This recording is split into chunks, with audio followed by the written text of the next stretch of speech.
என்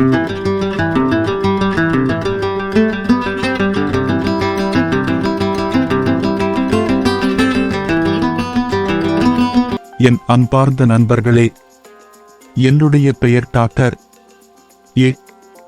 முகமது கையாசுதீன். நான் கடந்த 32 வருடங்களுக்கு மேலாக மாற்றுமுறை மருத்துவத்தின் மூலம் சிகிச்சை அளித்து வருகிறேன். ஹோமியோபதி மருத்துவ முறை என்பது மாற்றுமுறை மருத்துவ முறைகளில் ஒன்று. கடவுளின் அருளால் இன்று நான் உங்களுக்கு உடல் பருமன் எதனால் ஏற்படுகிறது மற்றும் அதனை குணப்படுத்தும் ஹோமியோபதி மருந்துகளை பற்றி கூறப்போகிறேன்.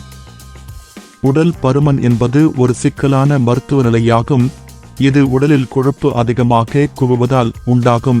இது பல்வேறு உடல்நலப் பிரச்சினைகளுக்கு வழிவகுக்கும் மற்றும் உலகளாவிய தொற்று நோயாக மாறியுள்ளது. ஹோமியோபதி வைத்தியம் எடை மேலாண்மைக்கான ஒரு முழுமையான அணுகுமுறையின் ஒரு பகுதியாக கருதப்பட்டாலும் ஹோமியோபதியில் தனிப்பட்ட சிகிச்சை முக்கியமானது என்பதை நினைவில் கொள்வது அவசியம். குறிப்பிட்ட அறிகுறிகள் மற்றும் நோயாளியின் சிகிச்சை அடிப்படையில் தீர்வுகள் பரிந்துரைக்கப்படுகின்றன. சில பொதுவான உடல் பருமன் அறிகுறிகள் மற்றும் தொடர்புடைய ஹோமியோபதி வைத்தியம் இங்கே. மெதுவான வளர்சிதை மாற்றம் மற்றும் சோம்பல். உடல் பருமன் ஒரு செயலற்ற தைராய்டு சுரப்பியுடன் தொடர்புடையதாக இருந்தால் மெதுவான வளர்சிதை மாற்றம், எடை அதிகரிப்பு மற்றும் சோர்வு ஏற்படும் போது தைராய்டினம் 36 மாத்திரைகள் 4 மணி நேரத்திற்கு ஒரு தடவை சாப்பிடவும். நபர்கள் குளிர் உணர்திறன் மற்றும் வறண்ட சருமத்தை அனுபவிக்கலாம். ஜங்க் ஃபுட் மீது ஆசை. இனிப்புகள் மற்றும் கொழுப்பு நிறைந்த உணவுகளை விரும்புபவர்களுக்கு ஆண்டிமோனியம் குளூடம் 36 மாத்திரைகள் 4 மணி நேரத்திற்கு ஒரு தடவை சாப்பிடவும். அவர்கள் பூசப்பட்ட வெள்ளை நாக்கு, அஜீரணம் மற்றும் மனநிலை மாற்றங்கள் ஆகியவற்றை கொண்டிருக்கலாம்.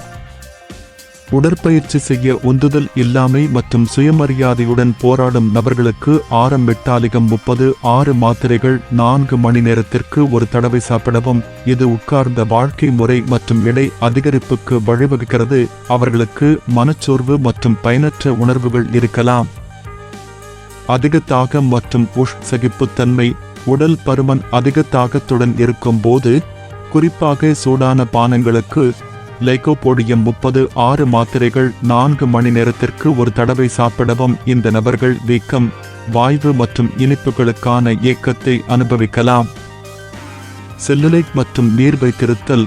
வீக்கம், நீர்த்தேக்கம் மற்றும் செல்லுலைட் உள்ளவர்களுக்கு அபிஸ் மெலிபிகா 36 மாத்திரைகள் 4 மணி நேரத்திற்கு ஒரு தடவை சாப்பிடவும். அவர்கள் கொட்டும் வலிகளையும் வெப்பத்தால் மோசமாகி பாதிக்கப்பட்ட பகுதிகளில் இறுக்கமான உணர்வையும் அனுபவிக்கலாம். பாலிசிஸ்டிக் ஓவரி சிண்ட்ரோம், பிசிஓஸ் உடன் தொடர்புடைய உடல் பருமன் உள்ள பெண்களுக்கு செபியா 36 மாத்திரைகள் 4 மணி நேரத்திற்கு ஒரு தடவை சாப்பிடவும். அவர்கள் ஒழுங்கற்ற மாதவிடாய், மனநிலை மாற்றங்கள் மற்றும் வெளியில் நன்றாக உணரும் போக்கு ஆகியவற்றை கொண்டிருக்கலாம். வினிகர் அல்லது புளிப்பு உணவுகளுக்கு ஏங்குவது பொதுவானது. இதுவரை பொறுமையுடன் இருந்து தெரிந்து கொண்டதற்கு மிக்க நன்றி. எனவே இந்த பதிவினை பற்றி உங்கள் கருத்துக்களை மறக்காமல் கமெண்டில் தெரியப்படுத்தவும். இதனை லைக் செய்து உங்களுக்கு தெரிந்தவர்களுக்கும் ஷேர் செய்யவும். மேலும் இது போன்ற பதிவுகளை தொடர்ந்து உங்கள் நோட்டிபிகேஷனில் தெரிந்து கொள்ள மறக்காமல் சப்ஸ்கிரைப் செய்யவும். மணி பட்டனை அழுத்தி அதில் ஆல் என்ற எழுத்தை கிளிக் செய்யவும். எனவே தொடர்ந்து என்னுடைய சேனலை பார்த்து பயனடையுங்கள்.